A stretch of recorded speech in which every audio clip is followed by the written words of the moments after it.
this far. I'm just gonna give it about a minute or so for more people to join.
Okay, I think we can get started.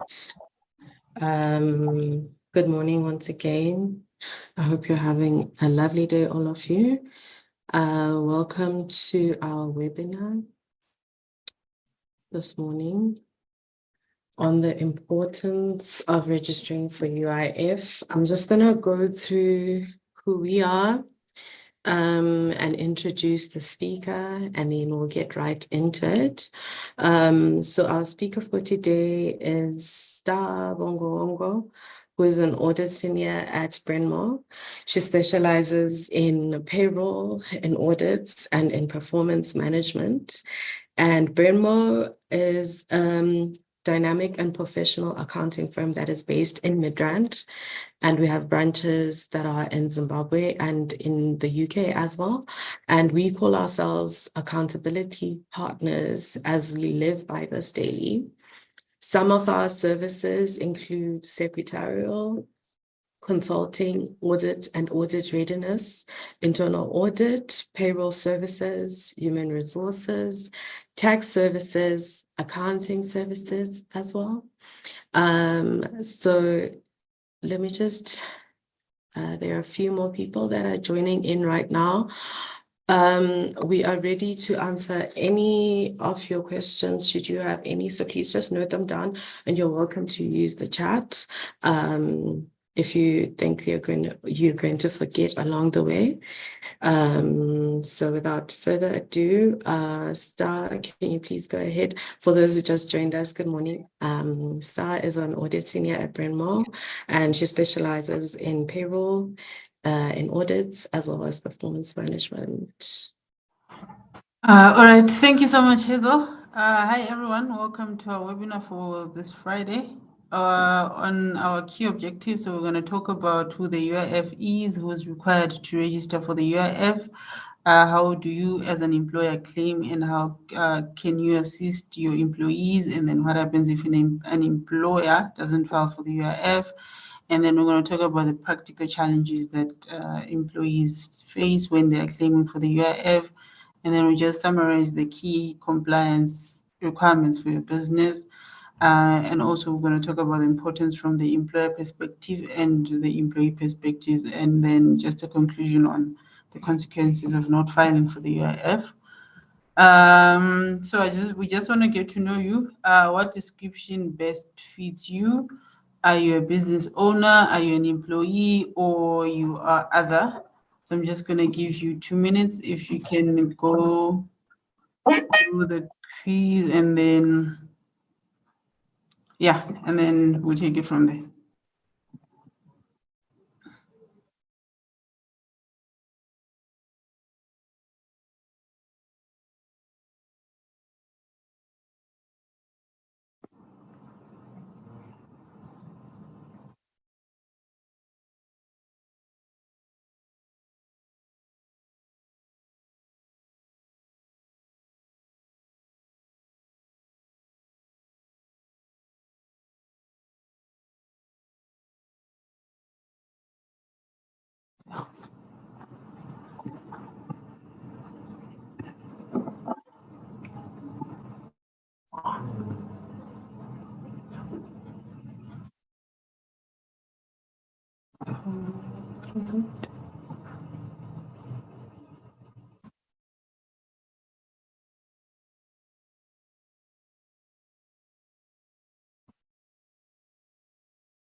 All right, I think time is up now.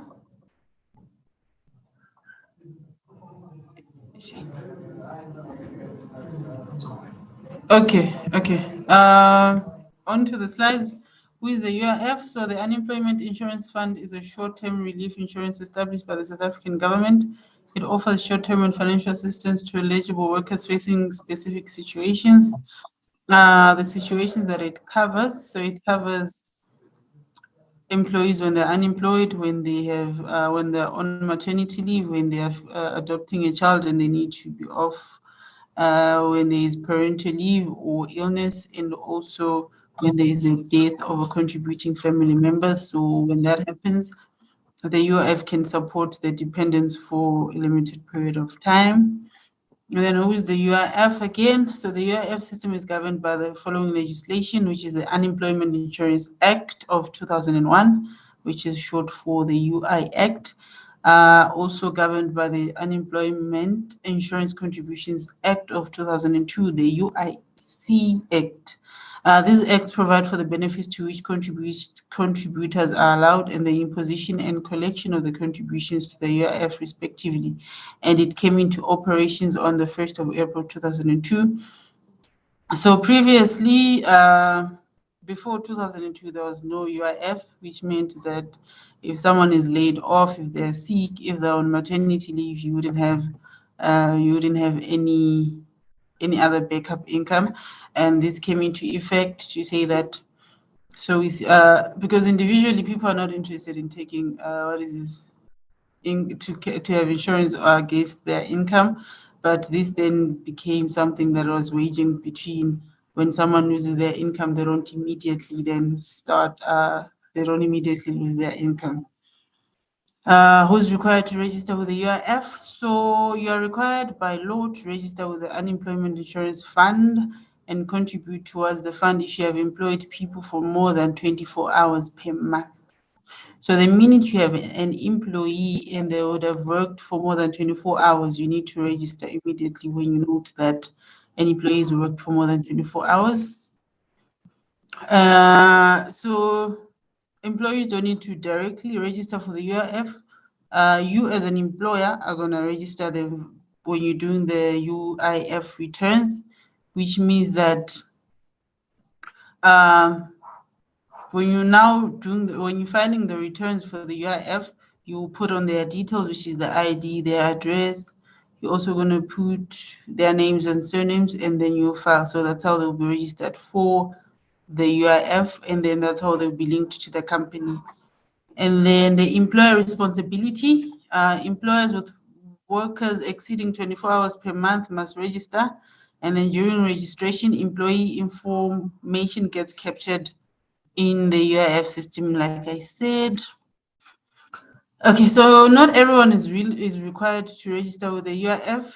Like I said, if you have an employee that just works less than 24 hours per month, or all of them they work less than 24 hours a month, you don't need to register. For government officials in specific positions, including national or provincial government employees, the president, deputy presidents, minister, deputy ministers, members of parliament, provincial legislatures, premiers, members of executive councils, and traditional leaders are all not required to be part of the UIF contributions. Members of municipal councils, so they are not required to be registered. And then in terms of types of UIF numbers, so an employer is required to activate their UIF employment number on SARS once they become eligible to register for the UIF. So that means that you need to register with SARS and also with the Department of Labor directly. The two numbers are not the same. Your UIF number on SARS e-filing will never be the same as the one in the department. However, they are interlinked, but you need to get both of them. So yeah, so I think there is a gap when you tell an employer that you need two numbers. They'll think that because they can see a UIF number from SARS, they think they're registered, but that's not usually the case. You need to get two from SARS. Just remember that you get one from SARS and one from the Department of Labor. And then what steps must I take? Yeah, so with SARS, it's quite easy. You can just activate it on the website, on the e-filing profile. But with the Department of Labor, you need to prepare the relevant documents and register with the UIF at the Department of Labor. And you need the following documents when you go to their branch. You need proof of address of the directors and the company, and then you need the email address of the directors. You need the mobile number, and you need to fill in forms, the relevant forms, and then you need the certified copies of IDs of directors. And if you're not going alone, if you're going to cede the rights to someone else, you need to give them the power of attorney to say that we, the directors of this company, are ceding our rights to this person, and we authorize them to apply for the UIF on our behalf, and they can take those applications too. They can take that form to the Department of Labor. And then you can also do the registration on the UIF website if you do not want to go through the hassle of dealing with paper. And your details and the company's details are linked with the CIPC and other bodies, where if you put in anything wrong, for instance, the proof of address is incorrect, it's not going to go through with you're not going to go through the application. You might need to go back to the Department of Labor and just fix that. But yeah, so I've seen some applications that do go through, but the minute your address does not pick up with the ones on the UIF website, we may not go through, or any other details of the director. So it's quite a hassle when you do it on the website, but both of them work. You just need to see if your details are captured correctly with the CIPC, and then you can take it from there. How much do you need to pay? Employer payment responsibility. So as employers, you are the one who's responsible for submitting the monthly UIF contributions to SARS, along with other employee tax deductions, which is payee. And sometimes if you are eligible, you might also be paying for the skills development levy, which is the SDL. This is done through the monthly employer declaration, which is called the EMP 201, which should be paid by the 7th of every month. Okay, so the employer contributes 1% of the gross earnings and the employee contributes the same. The contribution amount is typically 2% of the employee's earnings, with 1% deducted from the employee salary, and then the other, you as an employer, you contribute that. So a contribution is limited to a certain number. Which means that a contribution shall not apply to so much so of the remuneration paid or payable by an employer to an employee as exceeds. So before 2012, the limitation was 14,000 a month, which means that if you're earning more than that, the 1% will be calculated based on 14,000. And then, however, in 2021, that was changed. It increased slightly to 17,712.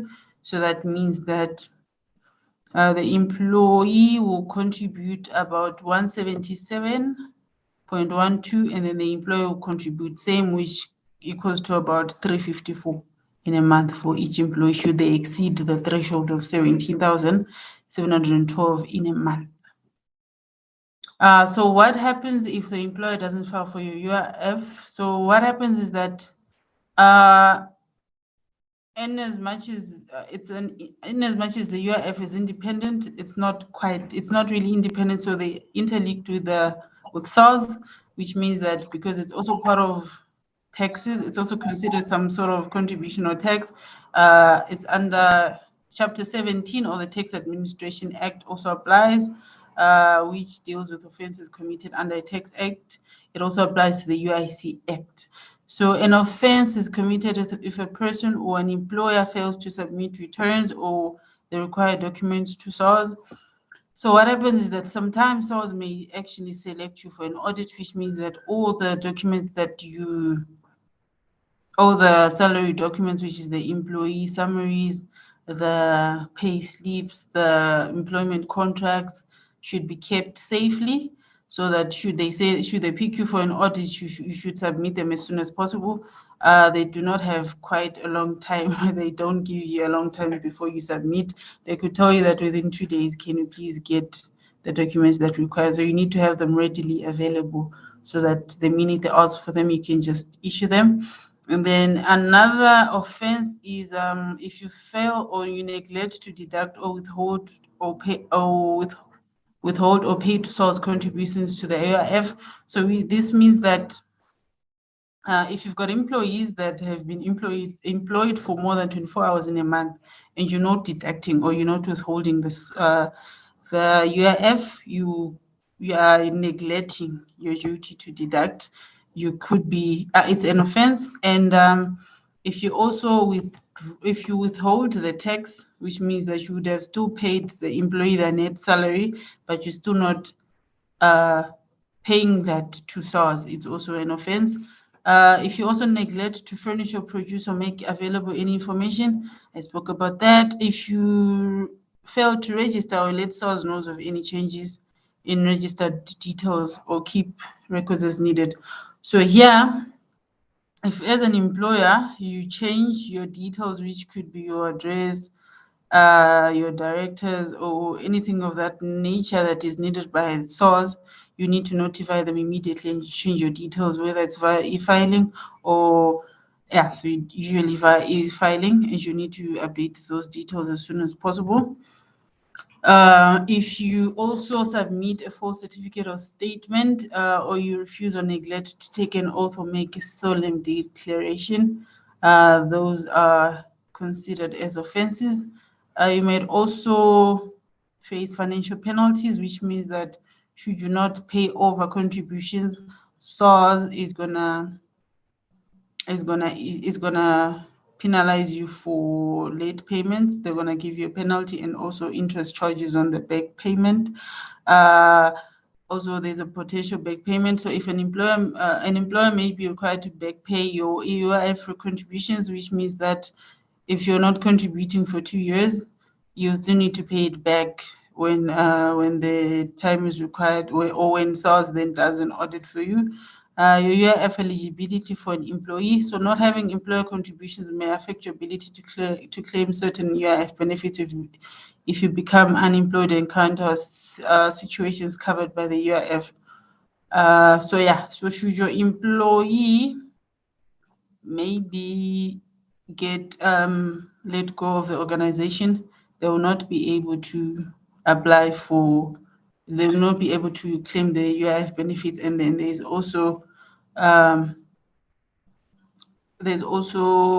going to talk about that at the end, where sorry, my English is running away. Okay, yeah, we're going to talk about that at the end. And then the employer may be liable to pay the employee for the UIF claim should they have collected the UIF contributions and not dispersed to the department. So yeah, so should you collect the deductions from an employee and then not pay it over to SARS, when an employee now goes to the UIF to claim, it would the UIF is actually able to then say that you as an employer, you collected money from this person, but you didn't disperse it to SARS. So you are then going to be liable to pay for the claims that they made. So yeah, so that is what happens. And then common challenges people face when they claim from the UIF. Okay, I think let me just go back. So in terms of, I think I didn't explain it further. So in terms of financial penalties, what happens is, remember we said that SARS and UIF are interlinked. You pay for the UIF and payee with SARS, and then SARS then pays over to the UIF. So what happens is that if you're not paying for your payee and the UIF together, there will be the penalties will come from SARS, not UIF directly. So yeah, so that's what happens there. And then common challenges, some employees do not understand the eligibility, so they may not understand the UIF benefits, and there also might be specific waiting periods or requirements depending on the reason for claiming, either unemployment or illness and maternity. So when an employee is laid off or is on maternity or is ill, you might want to advise them on the route that they should go, or you should contact us. And then gathering information, claiming UIF benefits often requires collecting various documents such as proof of unemployment, medical certificates for those who are ill or those who are on maternity leave, or employment records for everyone. And then this process can be time consuming if you're facing financial hardships. There's also delays in processing. There's a lot of backlog at the UIF, so it means that you not get your UIF claims as soon as you want. But when it comes, it's going to come through. This can also cause a significant financial strain for individuals who are relying on the benefits. And then appealing rejection. So if your UIF claim is rejected, the appeals process can be complex and lengthy. It's important to understand your rights and have access to guidance for navigating the appeals. And then there's also limited online access. Where the UIF offers online claim submission, some individuals may have limited internet access or lack the technical know-how to navigate the online system. And then sometimes there's employer issues, which means that in situations where employers haven't paid the UIF contributions, it can negatively impact an employee's ability to claim benefits. This can be frustrating and complicated issue to resolve. And the lack of awareness, not everyone is fully aware of the UIF rights and benefits. This can prevent individuals from claiming when they are entitled to. Okay, so key UIF compliance for businesses. Mandatory contributions. So yeah, all businesses. So we're just going to summarize what we went through. All businesses that are employing an employer for more than 24 hours, you need to register. You need to contribute, which is you need to contribute an amount which is typically 2% of an employee's earnings every month, and make sure that you file by the 7th of each month together with the payee, if it's applicable. If not, if the employee salary is below the tax threshold, then you're just going to be paying for the UIF. And then in terms of registration, so business must register with the UIF. This is typically during the SARS employee tax registration for the SARS number. And then you also need to go to the UIF office to register for the UIF number with the Department of Labor. Employee declarations. Businesses are responsible for capturing accurate employee information during the registration process. This ensures that employees are reflected in the employee system, and they will be able to claim their benefits when they qualify. Or it also limits the time, the back and forth, when an employee comes back to you to say that you under-declared or you over-declared. So when you capture the details correctly, that allows an employee to have an easy claim process. And then UIF returns, we spoke about this, where we said that the business must submit monthly UIF returns to SARS, typically alongside the employer declaration. It also comes with pay, and possibly if an employer's gross salary for all the employees exceeds 500,000, then they'll also need to contribute for the SDL deductions. Record keeping. So if you don't keep your records when the Department of Labor issues an audit, you may not be able to give them the documents when and as required, and you may be faced with penalties, and they will see that as an offense. And then businesses are responsible for informing employees about their UIF contributions, potential benefits as well. So when you're deducting your employees' UIF, you might want to just sit them down and let them know what their benefits are with contributing that 1%. And then employees who fail to comply with UIF regulations face penalties and interest charges on unpaid contributions. Okay, so does anyone need any help with the UIF registration that is in the audience? I'm just going to give 2 minutes for that.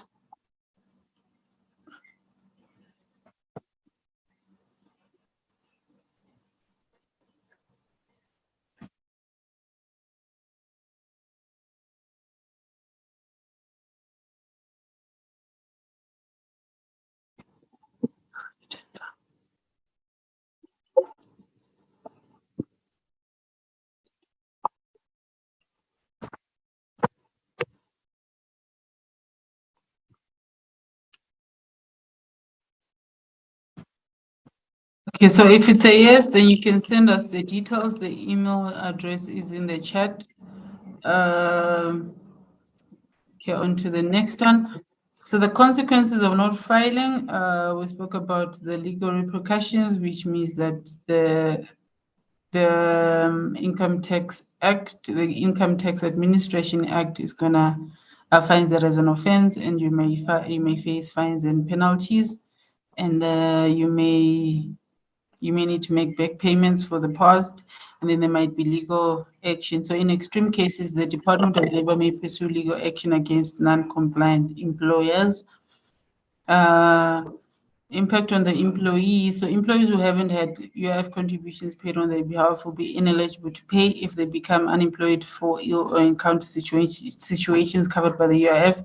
This can cause significant financial hardship for them during challenging times.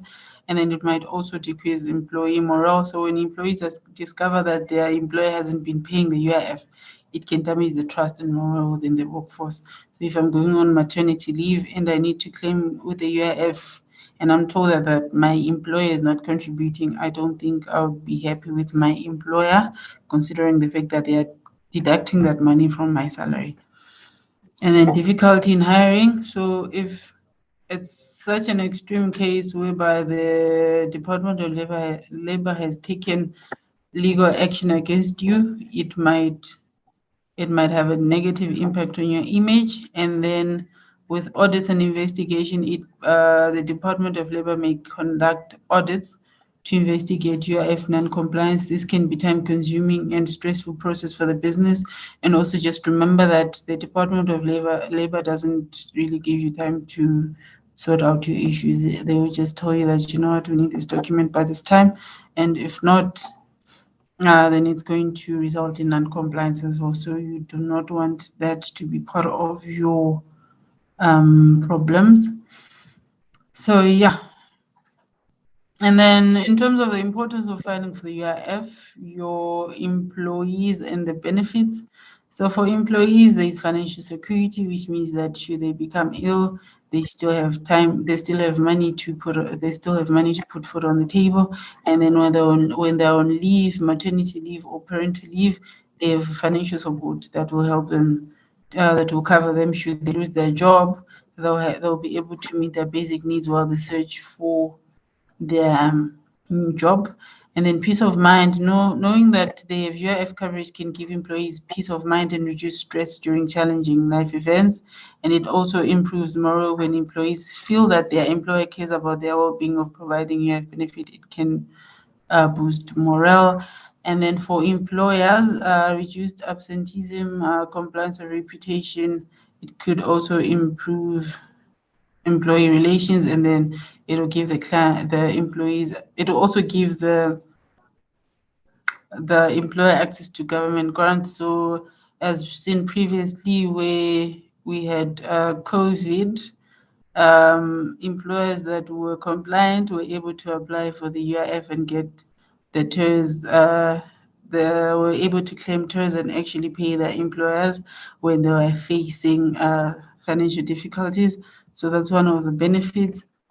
And then in conclusion, the UIF basically provides temporary financial support to qualified employees. It helps individuals through unemployment, illness, maternity leave, and more. It also gives financial security. Employers complying with the UIF protects employees, and then UIF compliant workforce benefits businesses as well. Should something like COVID ever happen again, you'll be able to then claim for TERS, and then together employers and employees build a secure future. Questions and answers. So should you have any questions, can you please note them down in the chat box? Do you have any questions? What are the questions? I can't hear you, Hazel. Can you come again? Yeah, I would say there's a question from Habiba in the chat. Hazel, Hazel, I'm really struggling to hear you. Sean, can you just read from the chat?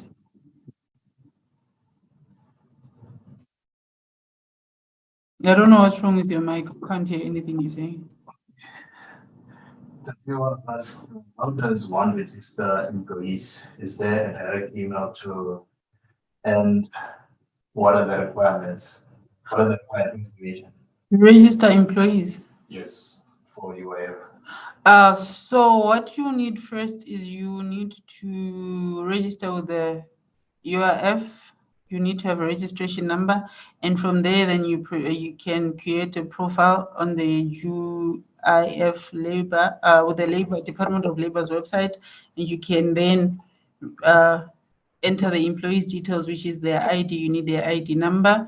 You need their address. You need their salary, which is the gross, and then basically you need that, and then you can file for their return. So that's how you register your employee with your company to say that this employee is working for us.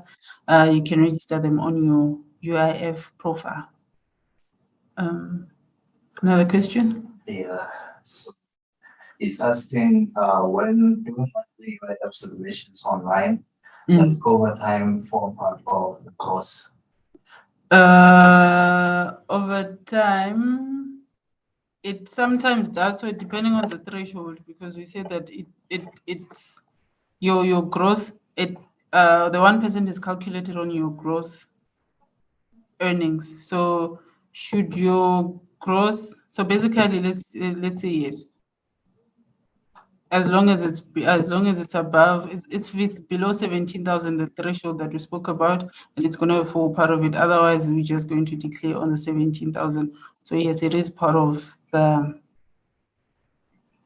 calculation. What other question? Okay, so there's no more questions. Yeah, so Hazel, you can just take us through the next webinar that we're going to have.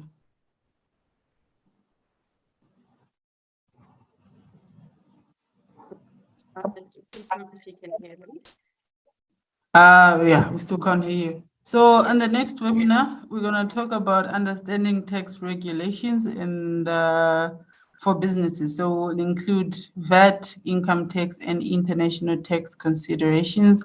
It's going to be on the 28th of June. You can register today, and it's going to start at the same time as today, which is 10 a.m. to 11, and it's going to take place via Zoom.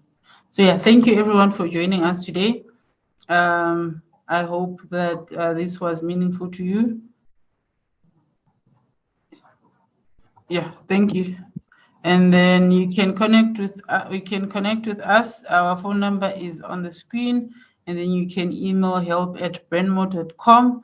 Our website is www.brandmo.com. Our address is 7 Pioneer Avenue in Midbridge Park at Midrand. And then this video is also going to be on our Brandmo Business Hub channel on YouTube. Yeah, so thank you, everyone. Hope this was helpful. Thank you so much. This comes to an end.